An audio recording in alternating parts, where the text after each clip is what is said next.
Ya,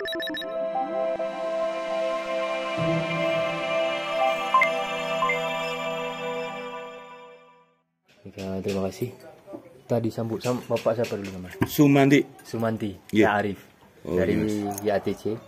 Nih kawan-kawan anak muda nih untuk mengabdi di sini. Belajarlah tepatnya. Yeah. Sebelum mengabdi di sini kan kita juga butuh tahu apa sih Ranupani, sejarahnya gimana. Yeah. Kalau hanya datang ke sini wisata lalu pulang kan tidak ada kenangan yang lebih indah menurut saya.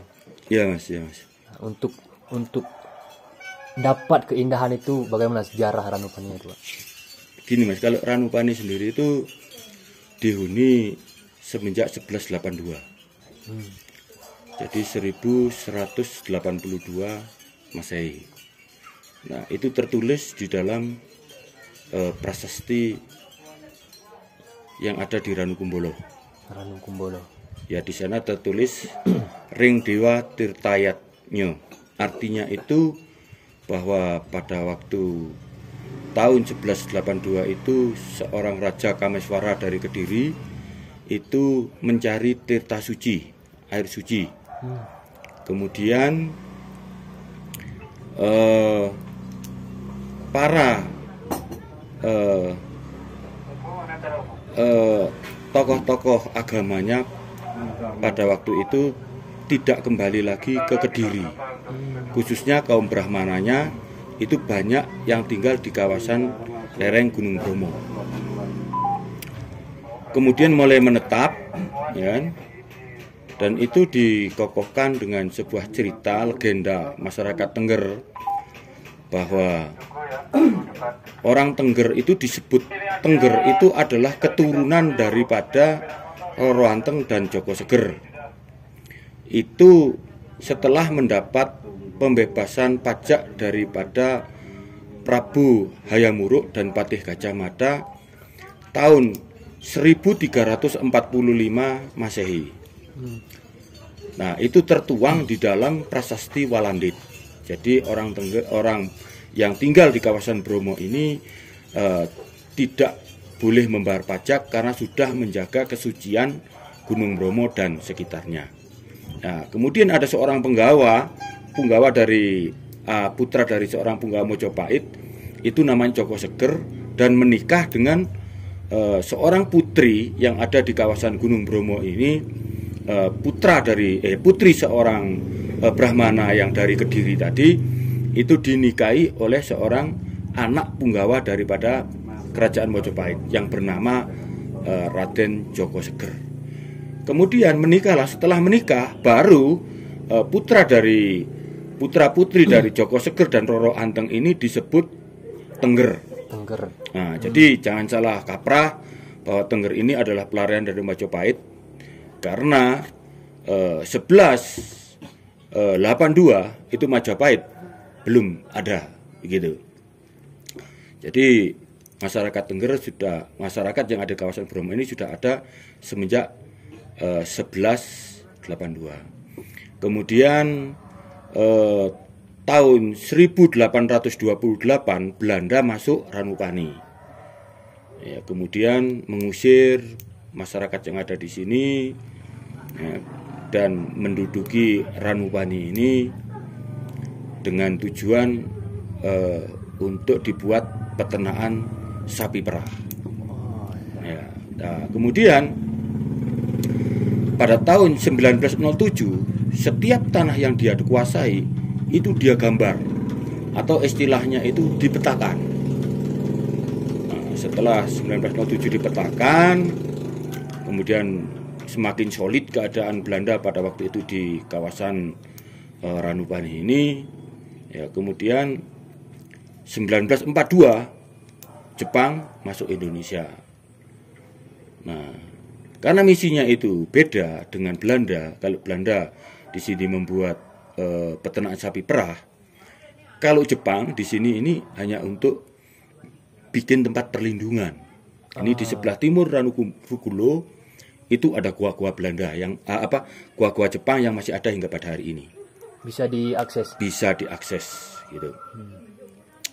Kemudian tahun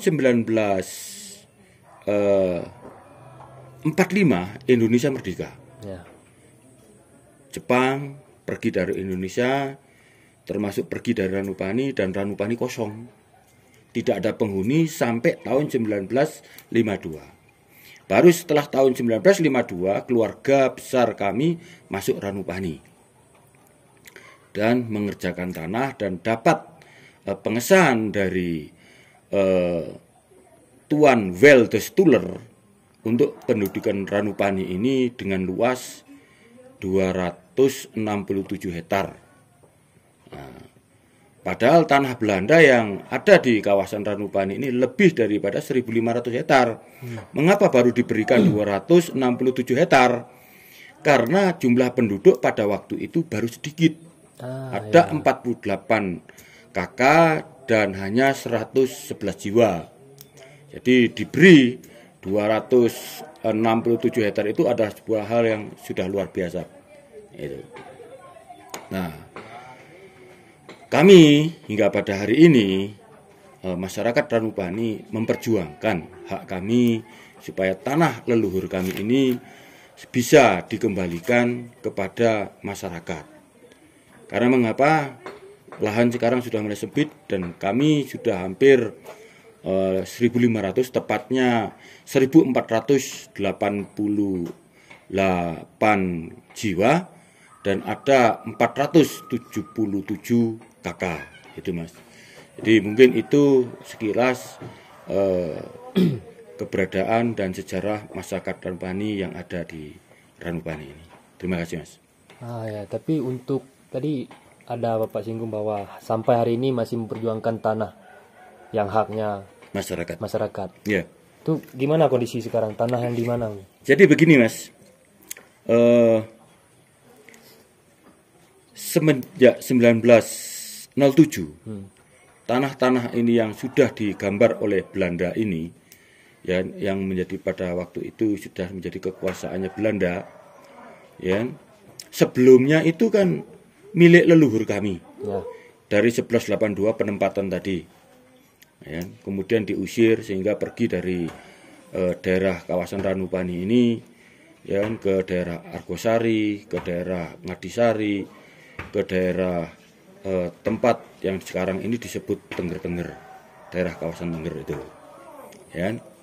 Nah, di situ kan sejak 1182 ini kan sudah diduduki Mas, sehingga itu kan setelah diduduki Belanda 1828, kemudian setelah Belanda pergi, Jepang pergi, Indonesia merdeka, berarti kan kami mempunyai hak Mas untuk kembali lagi kepada tanah adat leluhur kami, seperti itu. Nah, kan hanya saja sekarang ini diatur dengan berbagai aturan pemerintah tahun sekian, tetapi akhir-akhir ini Pak Presiden Jokowi membebaskan bahwa tanah adat, tanah ulayat harus dikembalikan kepada masyarakat, termasuk diantaranya tanah kami yang ada di Desa Ranupani ini, gitu Mas. Itu sehingga kami dari dulu memang kami tidak kurang bersemangat Mas, karena sudah dikuasai Taman Nasional. Nah ini Bromo Tengger Semeru ini kan mau dijadikan geopark. Nah sebelum jadi geopark ini harus dikembalikan lagi batas-batasnya, milik adat yang mana, ya kan, yang harus bisa dibagikan kepada masyarakat, milik hutan pada waktu itu dan yang sudah dikuasai Taman Nasional itu harus kembali kepada Taman Nasional. Nah itu batasnya mana? Nah itu nanti ya kita bicarakan supaya nanti ada kejelasan selanjutnya, sehingga masyarakat itu mencari kayu di lokasi tanah adat, tetapi dalam pengerjaannya faktanya nanti dikejar-kejar polisi hutan, materi hutan dan lain sebagainya. Kita kan nggak enak, nggak nyaman. Nah setidak-tidaknya ini harus kembali kepada warga masyarakat, entah nanti itu oleh masyarakat adat itu dikembalikan untuk keperluan-keperluan adat, hutan adat, ya kan, sehingga masyarakat yang tinggal di Ranupani ini mencari kayu, mencari rumput itu tidak merasa bersalah, karena mencari rumput, kayu, ya kan, dan juga tanaman-tanaman, obat-obatan yang ada di sekitar kami itu tidak merasa bersalah.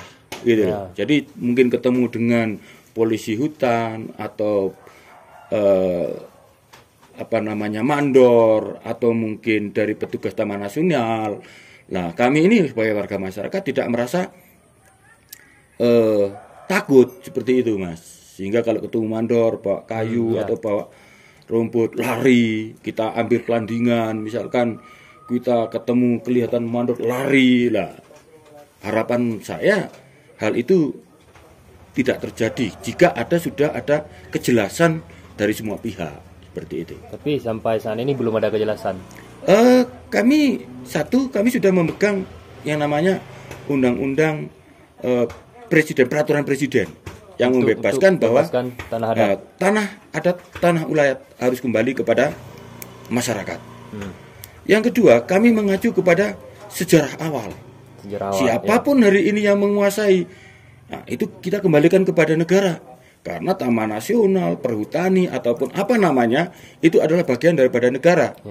Seperti itu. Jadi kami memintanya bukan kepada Taman Nasional, Mas. Keliru. Kami minta kepada negara. Negara siapa? Ya presiden. Seperti itu. Jadi itu sudah kami lakukan dan dari pihak Bapak Presiden sudah merespon sehingga beliaunya sudah mengirimkan beberapa utusan ya staf kepresidenan untuk mendata ulang tanah-tanah adat yang ada di Desa Ranupani ini, Mas. Artinya sebelum untuk menjadi wisata super premium ya. Tanah-tanah adat itu harus jelas dulu kembali ke adat dulu. Iya. Jadi kita nanti tidak merasa salah begitu. Padahal tanah-tanah kita tapi di bawah ancaman. Nah, seperti itu, Mas. Ya, kan aneh gitu. Nah, kami sudah ke konseling dengan Bapak Bupati bersama dengan tokoh-tokoh masyarakat Ranupani. Beliaunya menyampaikan diantaranya bahwa tanah ini bisa dimohon kembali, tetapi sulit. Nah, bagi kami masyarakat Ranupani, hal yang sulit itu sudah biasa. Yang penting bisa. Sesulit apapun. Yang penting bisa. Begitu, Mas. Jadi seperti itu yang kami harapkan. Mungkin teman-teman juga bisa membantu men-share ke dunia luar Ranupani maksudnya. Sehingga di luar sana banyak teman-teman yang lebih tahu keberadaan Ranupani yang sebenarnya. Jadi begini, Mas, kalau sejarahnya Ranupani, Ranurgulo, Ranukumbolo, ada Ranulus. Nah, ini kan danau ini kan alam, ya kan? Alam mungkin pada waktu itu adalah kawah, ya kan? Mungkin kawah bagian dari kayak kawah Bromo, seperti kawah Semeru, Jonggring Saluko, ya kan? Nah, pada waktu orang pertama kali yang masuk kawasan Ranupani ini, orang-orang itu bilang, Pani sih, itu kok ada sebuah danau di atas gunung, Pani. Coba sih saya mau ingin tahu gitu loh. Pani itu bahasa Tengger, yang artinya kita mencoba ingin menyatakan, ingin melihat, ya apa buktinya, gitu loh. Nah, ternyata jadi ya yang sekarang kita lihat ya Ranupani ini itu berdasar dari kata Pani. Nah, ada istilah lain yang menyebutkan bahwa penemu pertama kali Ranupani ini adalah Pak Pani. Nah, Pak Pani datang ke sini kok ada danau di atas gunung. Nah, terus yang lain mengatakan, oh kata jari Pani loh, ada danau di atas gunung. Nah, kemudian ada beberapa janda, ya kan, ada pertengkaran rumah tangga, itu minum di Regulo. Nah, Regulo itu itu kembali, gulo itu manis. Jadi rumah tangganya kembali manis kalau mau minum air Regulo, baik rumah tangganya, usahanya, itu kepercayaan kami, Mas, seperti itu. Nah, kalau Ranukumbolo itu dari leluhur kami melihat loh, oh ini danau kok luas sekali, terus di kanan kirinya kok seperti padang pengembalaan. Nah, sebut kemudian jadi Ranu Pengembalaan atau Ranukumbolo gitu loh. Itu dasarnya. Katanya seperti itu. Jadi masih ada juga ranu-ranu lain yang tidak terkenal. Ada Ranulus, ada Ranu Ranu apa Pak? Bin Amping, Araman? Ranu Tompe. Nah, Ranu Tompe, ya itu memang tidak dikenal. Sementara karena masih belum bisa dikunjungi masyarakat karena juga masih banyak hutan dan banyak masih ada di tengah hutan dan banyak binatang buas yang ada di sekitar situ, baik harimau, babi hutan, kijang, ular, sehingga kami warga masyarakat tidak ke Ranu Tumpe atau Ranulus tadi. Seperti itu Mas. Itu sejarahnya Ranu ini. Itu saja yang mungkin nanti ketika ada pengabdian selanjutnya bisa langsung tanya-tanya ke Bapak atau mencari tahu. Inilah maksudnya pariwisata itu bukan hanya datang, menikmati apa yang ada di sini lalu pulang. Iya, betul Mas. Pariwisata itu seharusnya kita punya keluarga baru di sini, punya kenangan yang indah. Betul. Tahu ya, sejarahnya. Jadi sejarah Ranupani seperti itu. Jadi Ranupani ini adalah tempat yang ditinggali jauh lebih awal sebelum ada Tengger. Karena Tengger itu muncul kisaran 1345 setelah kita dapat pembebasan pembayaran pajak dari pemerintahan Mojopahit, yaitu Prabu Hayam Wuruk dan Patih Gajah Mada. Sebelumnya 1182 itu sudah masuk ke kawasan Bromo ini, leluhur kami yang notabene adalah dari Kerajaan Kediri, seperti itu. Terima kasih atas pembicaraan yang Terima kasih Mas, matur luar nuwun. biasa. Matur nuwun. Matur nuwun.